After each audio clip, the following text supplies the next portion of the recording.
Hey guys! So, welcome back to our channel. Yeah, and today we're going to talk about one of the most vital and important aspects of a marriage, which is managing finances.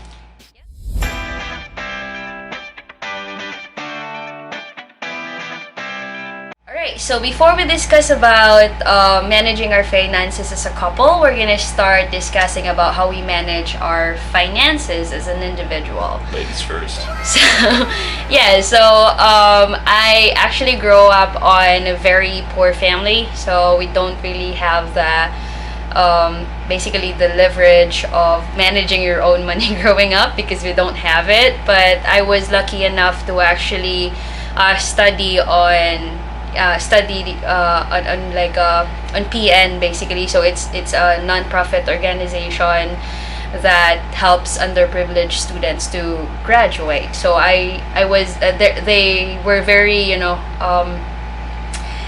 eager to help their students to be a better version of themselves. So they taught us not just in technical aspects, but they've also helped us how to prepare us basically in real world settings. So they've taught us how to handle your money, in a better way. So during my first years in my job, I wasn't really good at it. I always have this impression that you have to help your family, give back to your family.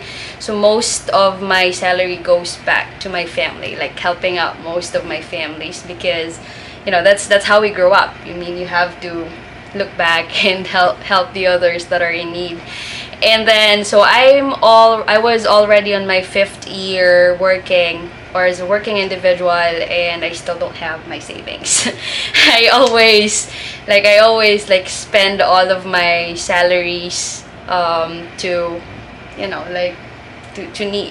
the family needs and all. So I'm the kind of person that is always paycheck to paycheck.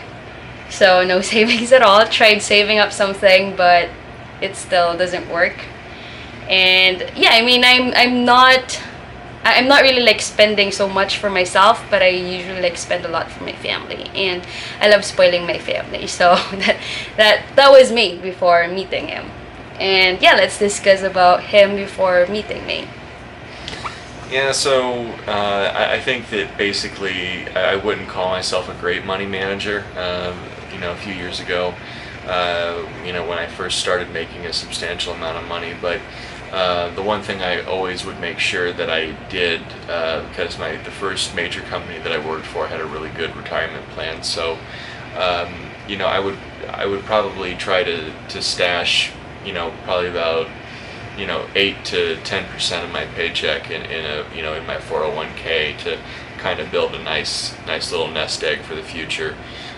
But in terms of my day to day, I think that I didn't try to do things too extravagantly. I think I would probably set myself up at between a $50 and $75 budget at the grocery store about once a week.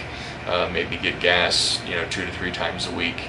I really wasn't able to save much in terms of money, through most of my paychecks, but I was at least able to live comfortably. So that I was So lucky.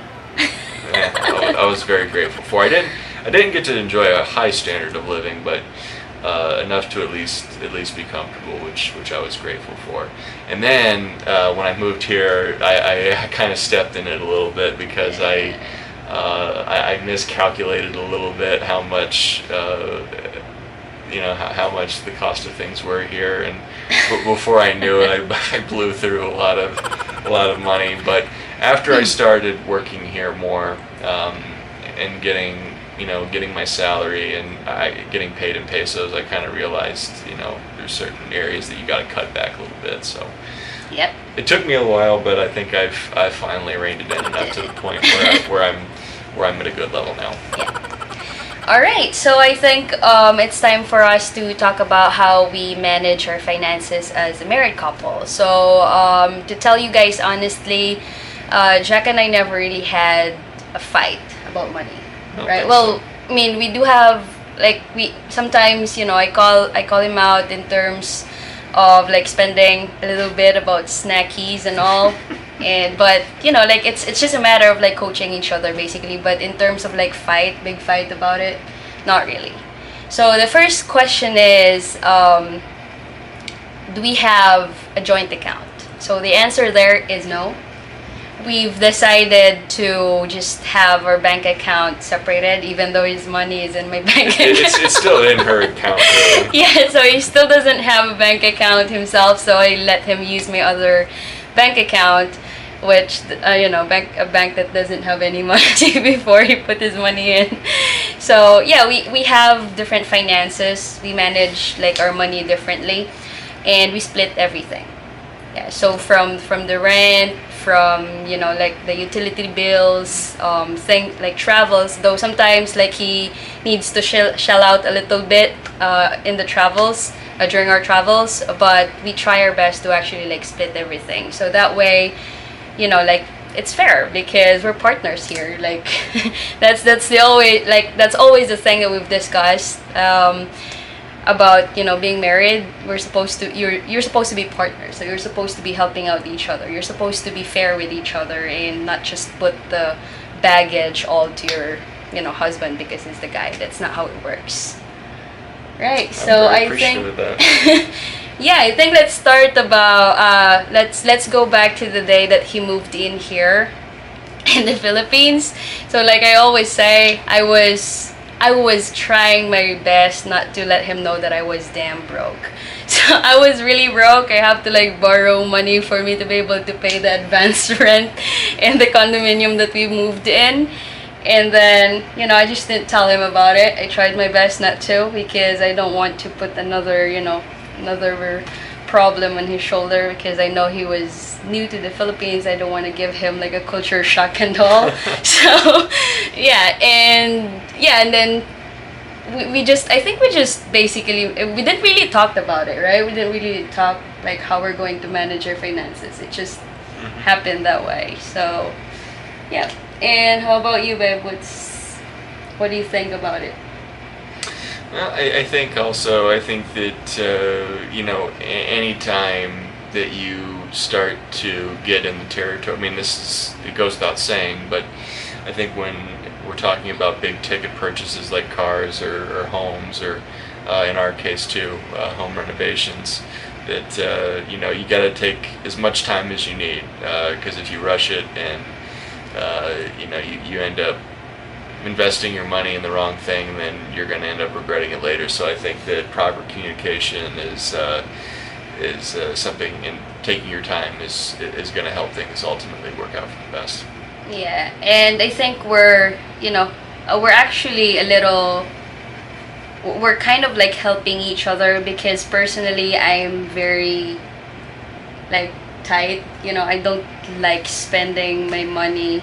I mean, I don't like spending money too much, and he kind of like helped me convince me at times that we need to enjoy life. Sometimes we have to do this to I mean, it's not like when you spend money you're gonna be broke after that. I mean, it's a wise way of spending basically, and at times too I kind of like control him and tell him that that's not a need, that's a want, so that can wait. So you better prioritize the needs over wants first, because we have so much things that we have to take care of, especially we don't know, like anytime soon I'll be pregnant, or who knows, like we have a house renovation waiting for us by the end of this year that we have to save up to, and we didn't really like thought that we're gonna buy the car in cash, right? But I think that ended up basically a wise decision.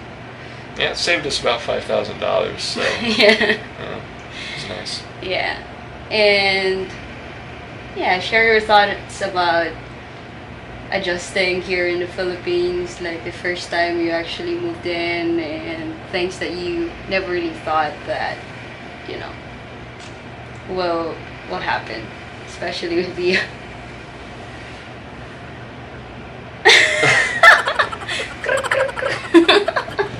Didn't I kind of do that already? kind of. No, and yeah, I just wanna point this out because this is really like the Philippine cultures. I don't think just the Philippines. I think mostly in Asia that they think, the guy should always like take care of the family. That's no longer the case. I mean, you can't always, as a wife, you can't always put all the responsibility to your husband's shoulder. You always have to think as a team. Cause you'll, I don't know. I mean, I just feel like, putting everything to one person's plate is too much, and you should help each other for you to be able to reach your goals. And it's happier. I mean, it's like an adventure. It's like an adventure for the both of us, knowing that we have this like single goal that we wanted to reach together, and like we're helping each other, and we're basically like pushing each other to a point that we're gonna reach that goal together, hand in hand. Not, we're not leaving each other behind. I always joke with her, when she asks if she can be my gold digger. I always say, well, you can, but the problem is that it's fool's gold. Yeah, I mean, so I was just telling Jack earlier about my experience in Facebook. So I reached out to this, friend of mine in Facebook. I don't really know him personally, but I sent him like a link of our YouTube channel asking him to subscribe, and then he saw Jack's picture, and his reaction was like, oh, it's a good way of actually, lifting yourself from poverty. And it actually made me so, it just made me question humanity. Like, do you really guys think that way still? Not all Filipinos are gold digger. I mean, they, like, we can take care of ourselves. And I really told him that, hey, like, don't think like, like I'm different. I'm not like the other girls that I think I can work. I can take care of myself, and don't be a judgmental, because not all Filipinos are gold digger. I mean, doesn't mean that they married a foreigner. It doesn't mean they married someone from abroad. They're already on, they're that's for their money. That's not how it works. Because if I'm really for his money, I should have gone to the U.S., right? Not him going here in the Philippines. Like, Yeah. and I should have stopped working already and just clinged into him to buy me a lot, to buy me the stuff I like. And I can be a gold digger, right, maybe? Mhm. Can I be a gold digger? Sure, if you don't mind pyrite. Chinese stuff. No, but I think ultimately, long story short, just a few key takeaways is obviously when you're making big financial decisions as a married couple, you gotta communicate. Even if it's something that you think is small, you got to at least run it by your partner, and I think that we both do a pretty good job of that. Right. And then I also think that, and this is one of the things that I'm kind of working towards now. And because early on when we were looking at cars, I kind of was tempted to go for a more expensive car. But I think that one of the things I'm starting to think of is don't blow. Like, you got to keep the long game in mind, and don't just blow everything on short term Right. satisfaction. So Yeah. you gotta look at making sure you have enough money put away for the future. Emergencies. Yeah. Yeah, and also like one of the things that I'm very thankful about him is he never really had a problem with me supporting my family. Because up until now, I'm still sending my two brothers to school. I'm supporting my parents in the province, but I never let him, like shell out his own money for that. That's my responsibility. So that's my money. But he never really, like consider that or think of that as a problem. So he just let me do that for as long as it's not going to affect our finances. Because we're also, I'm helping out my family, but at the same time, I'm making sure that we have the money for our own family. and for our future. Yep. And one last thing I guess that I can think of is there are still stuff that we both discussed, like things that he wants, but I don't think, is a wise thing to actually like spend the money to for now. Like for example, he wants dishwasher. And I was like, I can't wash the dishes if you want me to. You don't need to like spend so much money for a dishwasher. And he likes big fridge, stuff like that. And I was like, that can't wait. That can wait, like just wait, not now, because I'm not going to spend like 50,000, 70,000 pesos for a fridge. Not, at least not yet. Looks like I'll just have to settle for the wine chiller. Yeah, so we discuss stuff like that, but we wait.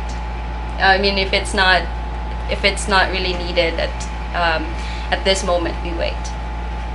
All right. Cool. I think that's about it.